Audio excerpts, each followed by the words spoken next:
আসসালামু আলাইকুম। আমাদের বিশ্ববিদ্যালয় থেকে 10 জন মানুষের কাছ থেকে দুইটা কোশ্চেনের উত্তর জানতে বলছে আমাদের টিচার। একটা হইতেছে ইতিহাস কি, আর একটা ইতিহাস প্রত্নতত্ত্ব কি। তো আমরা এখন বিভিন্ন মানুষের কাছ থেকে, মানে 10 জনের কাছ থেকে জানার চেষ্টা করব ইতিহাস এবং প্রত্নতত্ত্ব কি। কিসের ইতিহাস চাও তুমি? ইতিহাস হ্যাঁ, ইতিহাস বলতে অতীতে যা ঘটেছে প্রত্নতত্ত্ব প্রত্নতত্ত্ব প্রশ্নতত্ত্ব না, প্রত্নতত্ত্ব। প্রত্নতত্ত্ব হ্যাঁ, সঠিক মনে নেই আমার। ইতিহাস কি? ইতিহাস বলতে তো অনেক কিছু বোঝা যায়, ঠিক আছে। ইতিহাস তো মানুষের জীবনে অনেক ইতিহাস, মানুষের জীবনে ইতিহাসের শেষ নাই। জি। কোন ইতিহাস বলবো আমি? আপনি আপনার ইচ্ছা যেমন যেটা আপনার ইতিহাস কি আপনি শুধু বলবেন, আপনার মনে যা আসে আপনি তাই বলবেন। আমার কথাটা বুঝছো? জি জি। আমার কথাটা যেটা বললেন এর পর তো আর কোনো কথা থাকতে পারে না। আচ্ছা, মানুষের ইতিহাস, মানুষের জীবনে অনেক ইতিহাস, কোন ইতিহাসের কথা বলবো আমি? আমরা দীর্ঘক্ষণ যাবৎ বিভিন্ন পেশার মানুষকে খোঁজার চেষ্টা করতেছি, কিন্তু সব জায়গায় একই পেশার মানুষ, তাই বিভিন্ন পেশার মানুষকে খোঁজা একটু কঠিন হয়ে যাচ্ছে।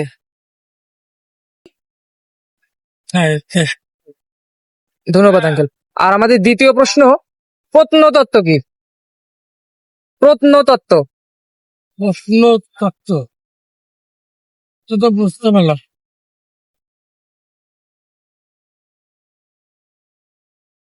ইতিহাস গত জীবন যেটা ঘটনা ঘটিয়েছে সেটাই তো ইতিহাস। না, ওটা বলতে পারবো না। ইতিহাস ইতিহাস সম্পর্কে তো ঠিক আমি তো বলতে পারতেছি না, তবে ক্ষুদ্র জ্ঞানে যেটা আমার জানা, ইতিহাস একটা উপন্যাস। হ্যাঁ, মনে করেন আমার জীবন ভিত্তির উপর একটা ইতিহাস, মানে একটা গল্প। জি। ইতিহাস মানে একটা গল্প, উপন্যাস। এইটি তথ্য, এটা ঠিক আমি বলতে পারবো না, কিন্তু এটা উচ্চারণ ঠিক আমি বলতে পারতেছি না, তবে এর ব্যাকরণ আপনি, আমি লোকেশনটা দিয়ে এখানে যান, ওই ধর্মসভায় প্রভুদের হচ্ছে না, ওইখানে যা প্রত্নতত্ত্ব এরকম মন্ত্র একটা অংশ হতে পারে, ঠিক আছে।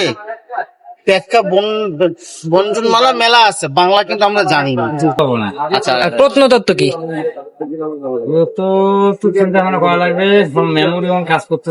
আমরা ইতিহাস ও প্রত্নতত্ত্ব বিভাগের ছাত্র হয়ে আজকে হতাশ হইতে হচ্ছে। বাংলাদেশে প্রত্নতত্ত্ব শব্দটা কেউ জানেই না। আমরা ইতোমধ্যে বিভিন্ন পেশার মানুষকে জিজ্ঞাসা করেছি, কিন্তু ওনারা প্রত্নতত্ত্ব শব্দটা জানেই না। আসসালামু আলাইকুম। আমরা তো ইতোমধ্যে বিভিন্ন পেশার মানুষের কাছ থেকে জানার চেষ্টা করলাম। আমরা এখন মন্দিরের ভিতর যাব, পুরোহিতের কাছ থেকে জানার চেষ্টা করব। তো আমরা যতটুকু শুনি সেটা হলো, মানে এর আগে যেটা হয়তো ঘটে গেছে অনেক কিছু, সেগুলো যে অতীত যে ঘটনাগুলি, যেগুলো পরবর্তীতে সেগুলো কিন্তু আলোচনা করা, সেগুলোই তো ইতিহাস।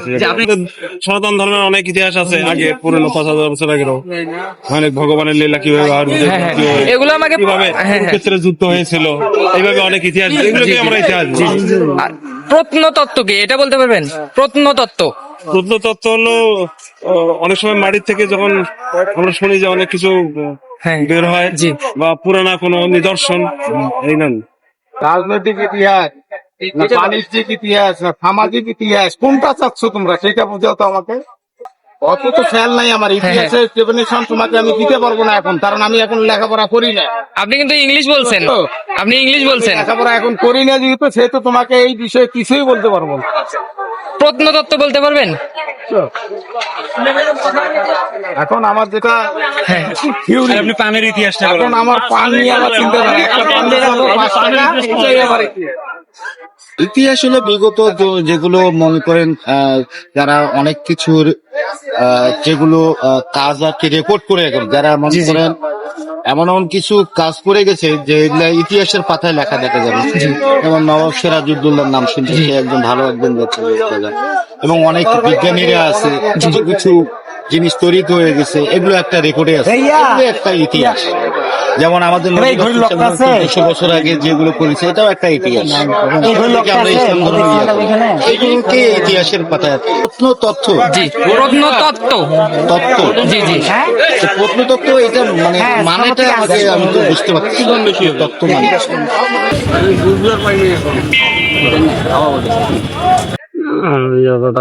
প্রত্নতত্ত্ব। ধন্যবাদ আঙ্কেল। আমরা বিভিন্ন পেশার মানুষের কাছ থেকে জানার পর এখন একজন রিকশাওয়ালা মামার কাছ থেকে জানার চেষ্টা করব ইতিহাস এবং প্রত্নতত্ত্ব কি। আমার ফ্রেন্ড অনেক আজকে পরিশ্রম করছে, আর আমিও বিভিন্ন পেশার মানুষের কাছ থেকে জানার চেষ্টা করলাম। তবে আজকে একজন পুরোহিত আমাদেরকে, মানে সবার থেকে একজন পুরোহিতের আর কি অ্যান্সারটা অনেক ভালো ছিল, যুক্তিসঙ্গত।